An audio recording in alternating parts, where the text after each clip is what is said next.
오늘은 대강절 두 번째 주일입니다. 우리 주님의 오심을 기억하는 귀한 날입니다. 오늘은 그 성경 말씀을 보니까 그 시므온이라고 하는 분의 이름이 나옵니다. 이 시므온이라는 분은 성경에 여기만 나오는데요. 이분은 가만히 보니까 나이가 많으신 할아버지이셨던 것 같습니다.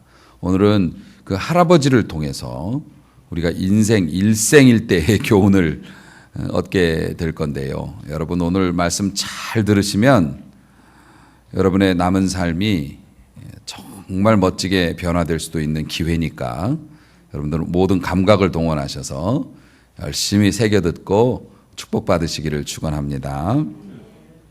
시므온이라고 하는 그 할아버지가 계셨는데 성경이 그를 소개하기를 의롭고 경건하며 이스라엘의 위로를 기다리는 자라. 성령이 그와 함께 하셨다. 이렇게 기록이 되어져 있습니다. 이분은 성전을 중심으로 늘 기도하시는 분이었고 그런 분이었는데요. 어느 날 성전에 이분이 이제 들어가서 깜짝 놀랍니다. 젊은 부부가 아기를 데리고 성전에 정결 예식을 하러 왔는데 아기를 낳으면 일정 기간 동안 그 산모가 부정하기 때문에 기간이 지나면 제사장한테 와서 보이고 정결 예식을 행함으로 공동체에 다시 돌아가는 뭐 이제 그런 관습이 출애굽 당시 광야에서 있었고 그것이 그냥 그렇게 이어져 내려왔었기 때문에 젊은 부부가 아기를 데리고 왔는데요. 이 성전을 들락날락하면서 기도하던 시므온 할아버지가 보고 깜짝 놀랐어요. 그리고 아기를 안고 막 축복을 합니다. 그 아기가 그 유명한 예수님이에요. 예수님을 낳으시고 그 어머니 마리아와 아버지 요셉이 성전에서 정결 예식을 하러 갔다 시므온 할아버지를 만난 거예요. 근데 이 시므온 할아버지는 오늘 말씀을 보니까 그리스도를 보기 전에는 죽지 않을 것이다 라는 성령의 그 감동을 받은 거예요. 그러니까 네가 죽기 전에 꼭 메시아를 만나게 될 것이다 라는 강력한, 그래서 성전에서 항상 대기했던 겁니다. 메시아를 뵙고야 말리라. 근데 아기의 모습으로 오셨지만 성령 충만하신 분이라 이제 금방 알아봤죠. 그러면서 그 아기 예수님을 안고 막 축복을 하는데요. 그 축복 속에 메시아에 관한, 다시 말해서 예수님에 관한 중요한 정보가 들어있는 거예요. 우리의 삶에서 정답이라고 하는 건 굉장히 중요합니다. 열심히 문제를 푼다고 되는 일이 아니잖아요. 많은 부분을 쓴다고 해서 되는 게 아니잖아요. 정답을 써야죠. 오디션 프로그램에서 노래하는 친구들이 열심히 노래를 부릅니다. 모든 것을 걸고 노래를 부릅니다. 죽기 살기로 소리를 지르면서 노래를 부릅니다. 그런데 심사위원들 표정이 안 좋습니다. 그 얘기는 뭡니까? 우리가 원하는 노래가 아니야. 나는 너를 통과시켜 줄 수 없어. 지금 이런 거죠. 우리가 인생에서 열심히 삽니다. 애를 쓰고 노력을 하고 별짓을 다 합니다. 그런데 정답이 아니에요. 하나님께서 아니야. 그걸로 천국 가는 거 아니야. 그걸로 평안 얻는 거 아니야. 그거 갖고 되는 게 아닌데 너는 지금 여기가 가려운데 다른 데를 긁고 있어. 하나님이 그렇게 말씀하시면 얼마나 억울한 인생입니까? 인생의 정답은 예수 그리스도입니다. 인생 모든 문제의 정답은 예수 그리스도예요. 예수님이 해결해 주실 수 있어요. 그 예수님에 대해서 오늘 말씀을 들려주고 있는데요. 먼저 여러분들이 용어를 정확히 알아야겠죠. 몇 번 제가 말씀을 드렸습니다만 예수라고 하는 이름은 당시에 되게 유명한 이름이었어요. 여호수아라는 이름과도 같은 의미고요. 예수와 여호수아, 예수 뭐 이런 이름들이 있었지만 그 이름의 뜻이 멋집니다. 자기 백성을 죄에서 구원할 자, 백성을 죄에서 구원하는 자라는 이름이고요. 그 다음에 그리스도라고 하는 그 이름은 임명받은 자, 기름 부음 받아서 임직, 임명받은 자예요. 하나님께로부터 임명을 받았죠. 뭘로요? 자기 백성을 죄에서 구원하라고 임명받은 자. 그래서 예수 그리스도라고 하는 거고요. 그 그리스도라는 말은 로마 사람들이 쓰는 그 히랍말 헬라어였고 히브리 사람들, 이스라엘 사람들이 원래 쓰는 히브리어로는 메시아입니다. 그래서 메시아하고 그리스도는 같은 말이고요.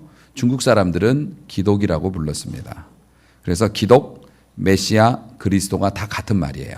임명받은 분이란 뜻이에요. 그래서 이 사람들은, 히브리 사람들은 메시아를 대망했습니다. 기다렸어요.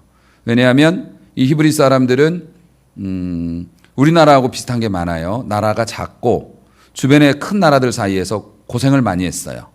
그러니까 늘 억울해. 늘 부족하고. 그러니까 이 사람들의 마음속에는 언젠가 우리 하나님께서 우리를 구원해 주실 위대한 주의 종을 보내실 거야. 그 종이 메시아인 거예요. 임명받은 분.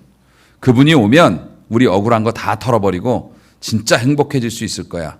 그래서 이스라엘 사람들은 힘들 때마다 언젠가는 메시아가 올 거야 하면서 기다리고 있었는데요. 그 메시아가 예수님이셨죠. 그런데 예수님이 아기로 오시는 바람에 사람들이 예수님을 몰라봤어요. 본인들이 생각하는 메시아는 무슨 장군인 줄 알았거든요. 아니면 막 하늘을 날아다니면서 막 로마 군인들을 막 박살내는 그런 분인 줄 알았는데 자기보다 더 못 살아. 자기보다 더 어려. 무슨 아기로 와. 그리고 궁중에서 태어난 것도 아니고 그냥 하고 다니는 일이나 이렇게 보면은 영 좀 그래요. 근데 사랑하는 성도 여러분, 그 예수님이 하나님의 뜻을 따라서 자기 백성을 죄에서 구원할 그 사명을 잘 감당하여 십자가에 죽으시고 살아나심으로 우리는 소망이 열렸는 거죠.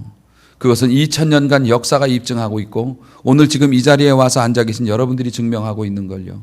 그러니까 예수님에 대해서 잘 알아야 여러분 인생의 복을 받을 수 있는 거예요.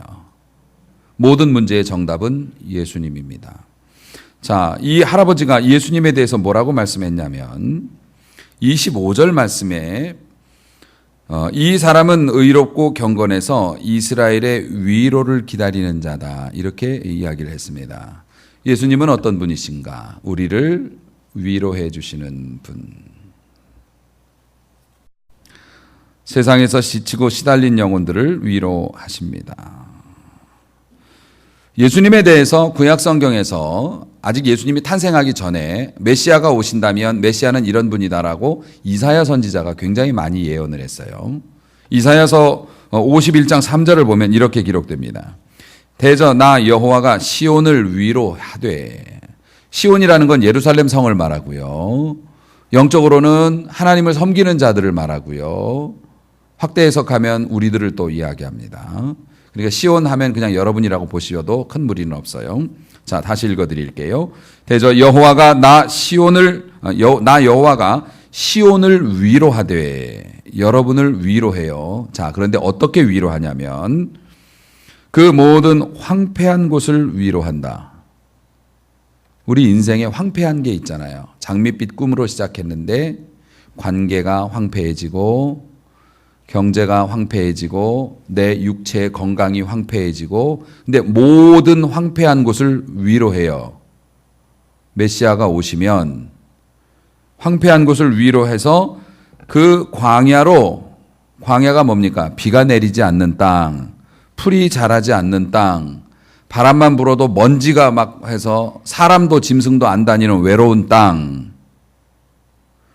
우리의 마음이, 우리의 환경이 광야 같아서 늘 건조하고 누가 건드리면 막 화나고 먼지 풀풀 나고 내가 날카롭게 구니까 사람들도 애들도 나한테 오지도 않고 혼자 그냥 날 세우고 살아가는 그런 광야 같은 그런 땅, 그 광야로 에덴 같게 하겠다. 에덴 동산 아시잖아요.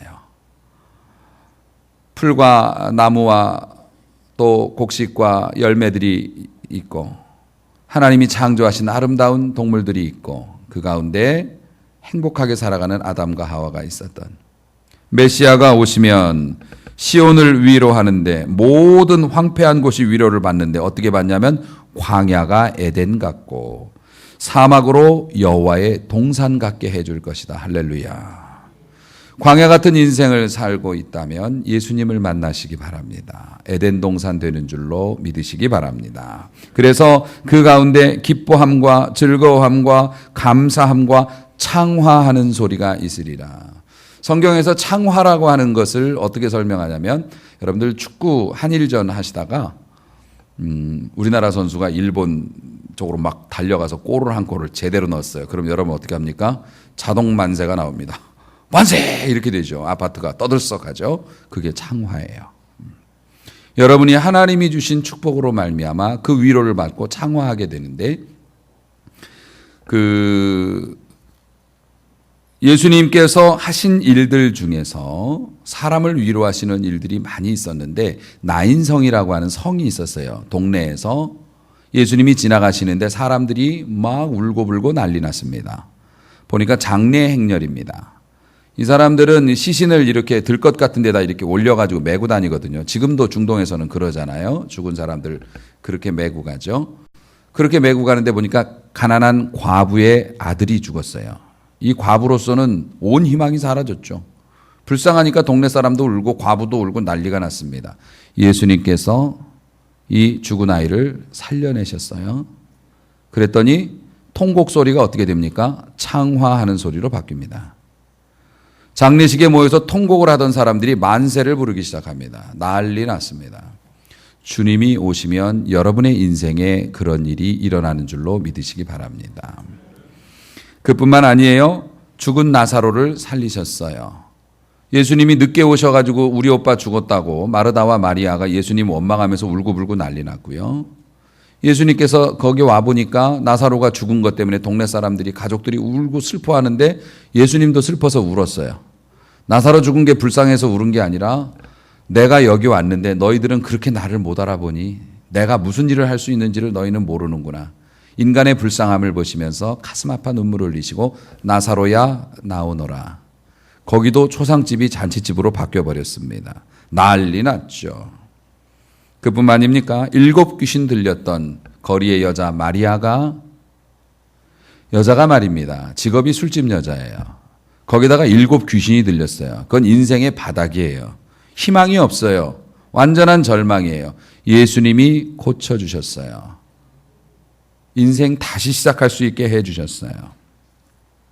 우리 예수님은 예나 지금이나 위로자가 되십니다. 여러분, 그는 상한 갈대를 꺾지 아니하시고 꺼져가는 등불을 끄지 아니하신다고 했습니다. 제가 정말 좋아하는 찬송 563장 예수 사랑하심은 거기에 3절에 보면 이런 가사가 있죠. 내가 연약할수록 더욱 귀히 여기사. 세상의 사람들은 내가 돈이 많으면 나 만나자 그러고 뭐 하자 그러고 찾아오고 연락하지만 내가 망했다는 소식 들으면 하나둘 부담스러워하면서 사라져가죠. 예수님은 그렇지 않아요. 내가 연약할수록 더 귀히 여기사. 높은 보좌 위에서 보실 것도 많겠지만 낮은 나를 보시네. 그러니까 여러분, 누구 잘못이든 간에 여러분이 진짜 아프고 힘들고 고통스러우면 예수님이 가장 가까이 와 있을 때라고 생각하시면 틀림없어요. 왜냐하면 우리 예수님은 위로자 되시기 때문에 그렇습니다. 세상에는 위로받을 게 많죠. 제일 쉽게 위로받는 게 술인 것 같아요. 술 먹으면 잊어버린다고 술을 막 먹습니다. 또 친구 있습니다. 돈으로 위로받기도 합니다. 여행을 가면서 위로받고 취미 활동을 하면서 위로받고 세상에는 위로해 줄 만한 것들이 많이 있지만 우리가 그것들 다 해봐서 알지만 그건 또 다른 문제를 만들어내죠. 그거는 목마르다고 물을 먹으면 수가성 우물가의 여인에게 하신 말씀처럼 네가 주는 물은 네가 가지고 있는 물은 먹으면 좀 있으면 또 목말라서 또 먹어야 돼. 하지만 내가 주는 물은 영원히 목마르지 않아. 할렐루야. 그러니까 진짜 위로를 받고 싶으면 예수님 만나야 돼요. 예수님만이 진짜 위로를 주실 수 있고요. 여러분 형제에게, 내 가족에게, 내 자녀에게 진짜 위로를 해주고 싶다면 주님을 만나게 해줘야 돼요. 예수님만이 그 문제에 대한 완전한 위로자가 되시기 때문에 그렇습니다. 뿐만 아니에요. 예수님은 위로자가 되실 뿐만 아니라 이 할아버지가 얘기하는데 30절을 보니까 내 눈이 주의 구원을 보았습니다. 이렇게 돼요. 메시아를 보면서 구원을 보았대요. 주님은 구원해 주시는 분이세요. 이 구원이라는 게 도와서 건져낸다는 뜻이 있는데 물에 빠져서 막 헤매이고 있을 때 이제 나 죽었구나 할 때 누가 갑자기 나를 확 잡아서 끌어올렸다는 거, 이게 구원인데요. 제가 부교육자로 섬겼던 교회가 노원구 중계본동 불암산이라고 있어요. 그 불암산이라는 큰 바위산이 있습니다. 그 거대한 그 불암산 너머는 태능이에요. 이쪽은 중계동이고 그 밑에 있었어요. 교회가 아름다운 교회가 있었는데 그 보면은 이렇게 교회에서 딱 보면 불암산이 쫙 보여서 막 동양화처럼 그렇게 멋있어요. 그런데 주일날만 되면 꼭 삐뽀삐뽀거리면서 119가 와. 한 번이나 두 번은 꼭 와요. 주일날마다 119가 와요. 왜 오냐면 이 불암산 이 바위가 정말 멋있거든요. 막 거의 수직절벽이죠. 엄청납니다. 꼭 거기를 올라가 사람들이. 올라가가지고 올라갔으면 다 올라가든가 꼭 중간에서 119를 불러요. 오도가도 못하게 돼가지고. 보면은 잘 보면 보여요. 그냥 거대한 바위산 그 중간쯤에 꼬물락꼬물락 하면서 사람이 있어요. 119는 또 뭔 죄냐고. 그걸 들것 들고 또 거기를 뛰어 올라갑니다. 이 사람들도 올라갈 수 있을 줄 알았지. 그런데 막상 올라가다 보니까 너무 겁나고 떨어지면 비참하게 죽잖아요. 올라갈 힘도 없고 내려갈 용기도 안 나고 지금도 이 이야기 들으면 발이 간질간질한 분 있을지도 몰라요. 그 절벽 매끄러운 바위에서 바람은 불고 생각보다 너무 무서운 거죠. 그러니까 중간에 이제 전화를 걸어서 살려달라고 이제 얘기를 하는 겁니다. 만약에 전화기가 없었다면, 만약에 어두워진다면, 만약에 비바람이 물어치거나 눈이 온다면 어떡할까요? 그런데 119가 달려와서 높은 곳에서 밧줄을 내어주면서 이거 꽉 잡고 묶으세요. 내가 끌어올려 드릴게요. 얼마나 좋을까요? 이게 구원이에요. 우리 예수님이 여러분을 구원해 주시는 분이라는 말이에요. 여러분, 죄로 말미암아 영원한 심판과 지옥 형벌에 놓여 있던 우리들을 용서받고 심판 면하고 영생 얻어 천국 가게 도와주실 뿐만 아니라 더욱더 감사한 것은 하나님의 자녀의 권세를 가지고 이 땅에 살아있는 동안에도 구원해 주시는 거예요. 할렐루야. 여러분, 인간은 스스로 구원을 얻을 수 없어요. 다시 말해서 내가 죽겠구나라고 생각할 때는 한계 상황에 왔다는 거예요. 더 이상 내 힘으로 안 된다는 걸 의미하죠. 예수님의 구원이라는 건 우리 인간이 가진 것으로도 해결할 수 없는 문제에서의 구원이에요.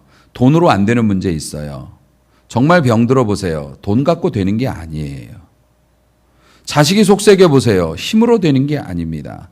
내 인생에서 정말 내 힘으로는 방법이 없고 수단이 없고 정말 하늘이 도와주지 않으면 안 돼요. 이런 일들이 있을 때 예수의 이름을 부르세요. 구원해 주시는 줄로 믿으시기 바랍니다. 정말 구원해 주신다니까요. 여러분, 특히 하늘나라 가는 문제에 관해서는 우리가 이 세상에서 뭐 잘났다 못났다 뭐 이렇게 서로 이러고 살지만 똑같습니다. 높은 곳에서 내려다보면 최고급 승용차나 10년 20년 된 승용차나 위에서 보면 똑같아요. 네가 커 내가 커 하고 있지만 63빌딩 위에서 내려다보면 다 점이에요. 하나님 앞에서는 그렇습니다. 내가 1m를 더 올라갈 수 있을지는 모르지만 하나님의 그 나라에 도달하기까지는 어림도 없는 소리죠. 천하 인간에게 다른 이로서는 구원을 얻을 수 없어요. 천하 인간에게 구원을 얻을 만한 다른 이름을 주신 적이 없어요. 오직 예수의 이름으로만 이게 가능해요. 속지 마세요. 내가 구원해 줄 수 있다고, 내가 네 인생 책임져 줄 수 있다고, 네 행복 책임져 줄 수 있다고 마귀가 얘기하는 거 속지 마세요. 이것만 먹으면, 이것만 하면, 이것만 잡으면, 그러니까 무슨 희생을 치러서라도 이걸 잡으라고 마귀가 꼬시는 거 믿지 마세요. 천하 인간의 구원을 얻을 만한, 줄 만한 다른 이름을 주신 적이 없어요. 예수의 이름만으로도. 여러분, 믿보다 모든 사람이 받을 만한 이 말이여, 그리스도 예수께서 죄인을 구하시려고 세상에 임하셨도다. 문제가 있을 때마다 구원자 되시는 예수님의 이름을 쓰세요. 활용하세요. 도와달라고 말씀하세요. 정말 제가 속상한 거 있다고 요즘에 계속 말씀드리고 있어요. 여러분이 최고의 신앙인이 되지 못해서 속상한 거 아니에요. 저도 최고의 목사가 아니기 때문에. 여러분이 뭐 최고의 신앙인, 저 그렇게 그랬으면 좋겠지만 안 그렇다고 그래서 제가 뭐 실망하고 밥 안 먹고 이러진 않아요.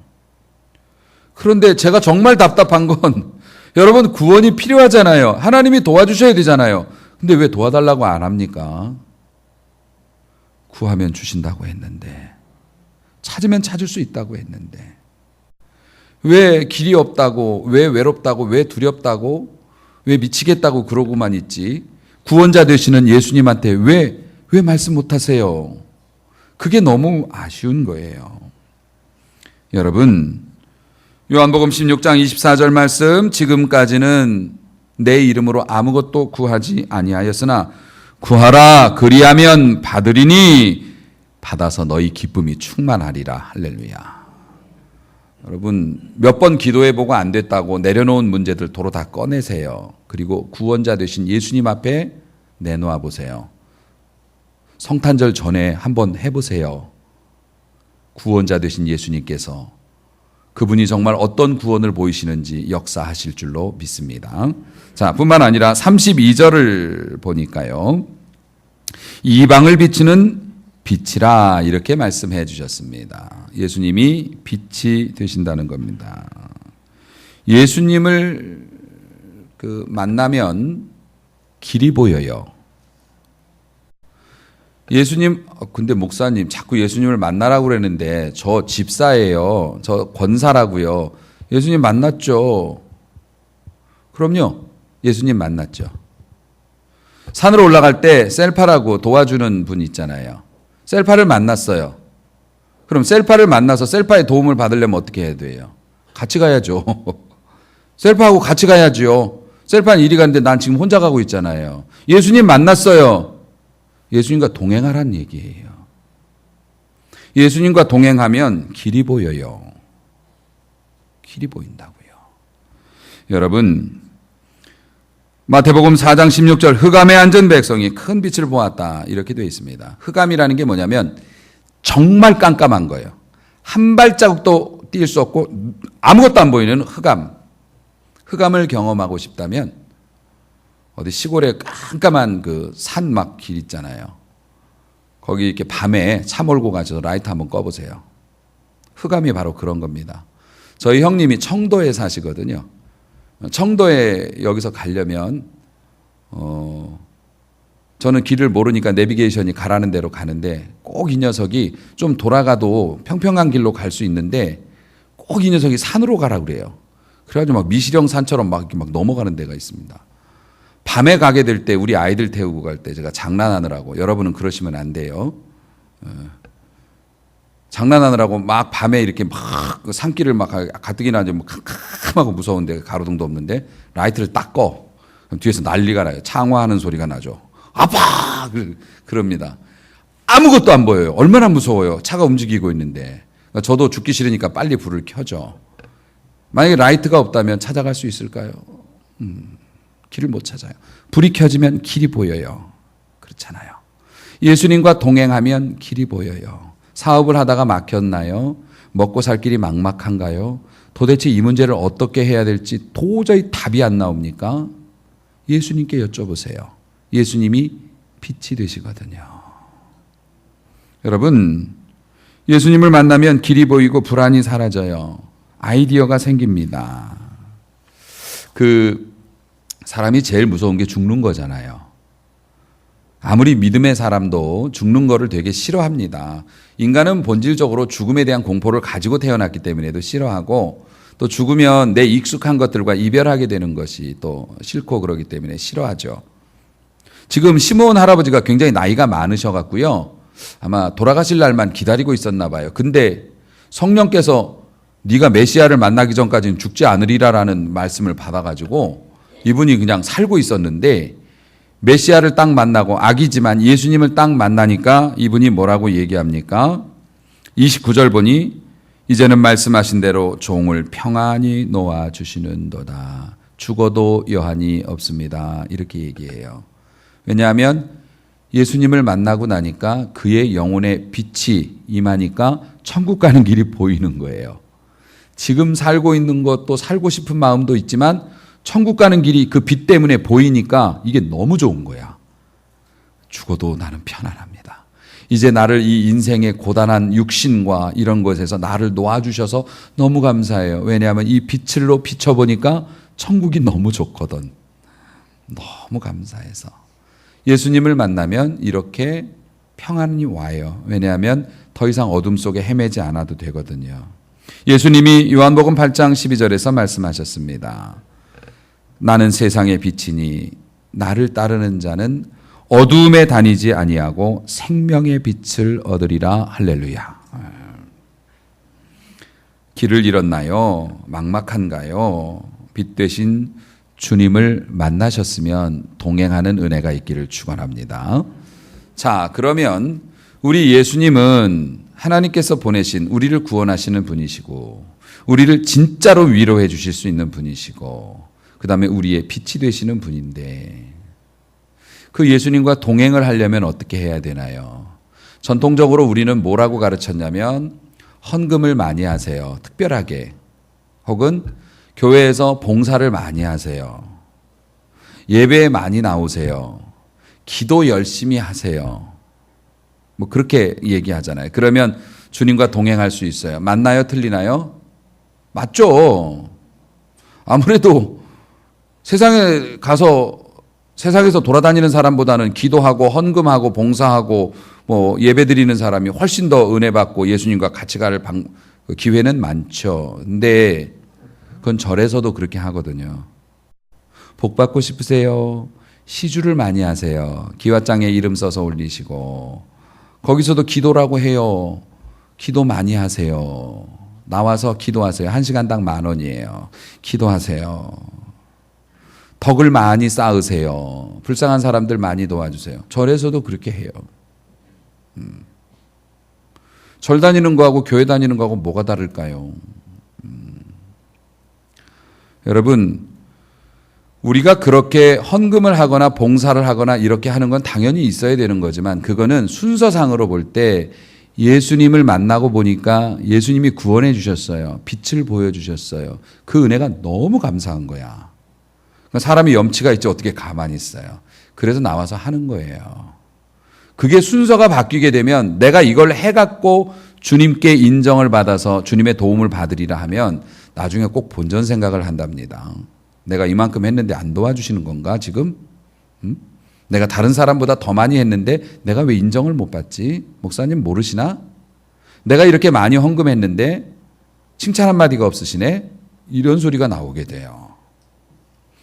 봉사하고 헌금하는 거 좋은 일이지만 그건 주님을 완전히 만난 다음에 해야 이게 축복이 되는 거예요. 안 그러면 또 다른 걸림돌이 될 수 있어요. 이제 헌금은 다 나왔네. 그렇지만 이거는 진실이니까 말씀드릴 수밖에 없어요.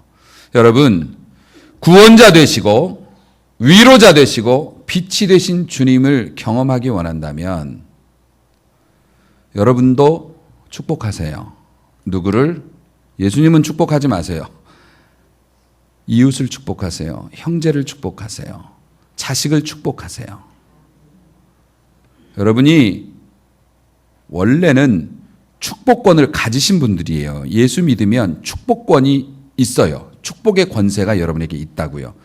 정말 답답한 게 안 쓰시는 거예요. 그거를. 복을 빌면 그 복이 이루어지는데 자 보세요. 베드로전서 3장 9절에 보면 악을 악으로 욕을 욕으로 갚지 말고 도리어 복을 빌라. 이를 위하여 너희가 부르심을 입었으니 이는 복을 유업으로 받게 하려 하심이라. 축복할 수 없는 상황에서도 축복하라. 왜냐하면 너희가 그것 때문에 구원받은 거야. 우리가 주님의 손과 발이 돼서 구원받은 백성으로서의 권세를 가지고 이웃들에게 축복하라고 우리를 구원해 주셨다는 거예요. 그리고 말씀이 있지 않습니까? 이는 복을 유업으로 받게 하려 하심이라. 우리가 복을 빌면 그 복을 우리도 받게 된다. 나눠 받게 된다는 거예요. 유업이라는 게 그런 거거든요. 우리는 욕을 하면 너는 더 세게 욕을 하라고 배웁니다. 세상에서 무시당하지 말라고 합니다. 갚으라고 합니다. 그런데 여러분, 성경의 원리를 한번 보세요. 악담을 하지 말고 축복을 해야 되는 이유가 시편 109편 17절에 나오는데요. 저가 저주하기를 좋아하더니 그것이 자기에게 임하고, 하나님의 말씀이에요. 저 사람이 맨날 다른 사람을 저주하기를 좋아하더니 그 저주한 게 나중에 보니까 지가 다 겪고 있어요. 뿐만 아니라 축복하기를 기뻐 아니하더니, 당연히 축복해 줘야 되는 상황인데 비꼬고 자기가 마음에 안 든다고 축복을 안 했어요. 그랬더니 복이 저를 멀리 떠났으며, 내가 저 사람에게 복을 빌어줘야 되는데 안 빌어줬어요. 그랬더니 내 집에 있던 복이 나가버렸대요. 아시겠죠? 남에게 악담을 했어요. 그랬더니 그 악담한 게 나한테 찾아왔고, 내가 복을 빌어줘야 하는데 안 빌어줬더니 내 집에 있는 복이 가출을 했어요. 그런 일이 생겼다는 겁니다. 사랑하는 성도 여러분, 저주하기 좋아하면 저주가 임하고 복을 빌어주기에 인색하면 있는 복도 떠난다는 게 성경의 말씀입니다. 여러분, 우리 주님께서 우리를 축복하시고 어린아이에게도 복을 빌어주셨고 모든 주님을 만난 사람들은 다 복을 받았잖아요. 그러니까 여러분도 축복권이 있다고요. 그 복을 빌어주라고요. 그게 주님이 원하시는 거고 주님이 걸어가신 길이고 주님과 동행하는 거예요. 여러분이 어두움 가운데 있을 때 빛을 비추면 그 어두움더러 물러가 하지 않아도 어둠은 없어져요. 여러분이 예수님과 딱 붙어서 다닐 수만 있다면 어두움은 사라지게 될 거예요. 구원이 임하게 될 거예요. 마귀들은 예수님을 보기만 하면 도망갔어요. 알아서 도망갔어요. 무언가를 해서 예수님을 내 편 만들려고 하지 말고 예수님이 하나 하신 대로 쫓아다니면서 하면 돼요. 예수님 뒤에 따라 붙으면 돼요. 축복하세요. 주의 이름으로 축복하세요. 하나님께서 우리에게 가르쳐 주신 대로 축복하세요. 베드로전서 2장뿐만 아니라 민수기 6장 22절에 보면 하나님께서 모세에게 너 백성들 이렇게 축복해줘라고 한 그 내용이 있어요. 여호와는 너에게 복을 주시고 너를 지키시기를 원하며, 여호와는 그 얼굴을 내게 비추사 은혜 베푸시기를 원하며, 여호와는 그 얼굴을 내게로 향하여 드사 평강 주시기를 원하노라. 이거 다 못 외우잖아요. 그러니까 여러분은 뭐라고 얘기하냐면, 하나님이 당신에게 복을 주시고 지켜주시기를 원합니다. 이것만 해도 돼요.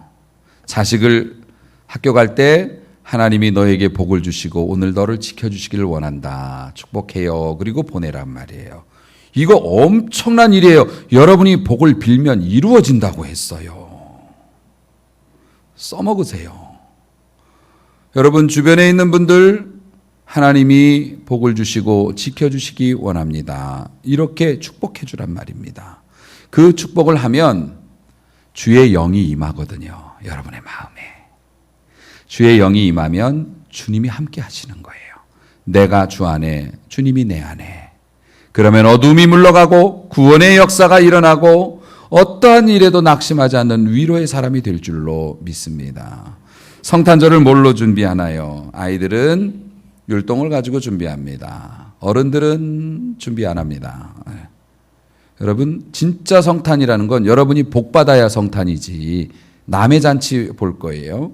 여러분이 성탄절에 진짜 축복의 주인공이 되기 원한다면 우리 오늘부터 축복합시다. 서로를 축복하고, 그렇게 축복할 때 주의 영이 임하고 주님이 함께 하시는 단마음으로, 즐거운 마음으로 모든 일이 힘들지 않게 될 줄로 믿습니다. 축복의 사람 되어서 성탄을 제대로 준비하고 복받는 귀한 성도 되시기를 주님의 이름으로 축원합니다.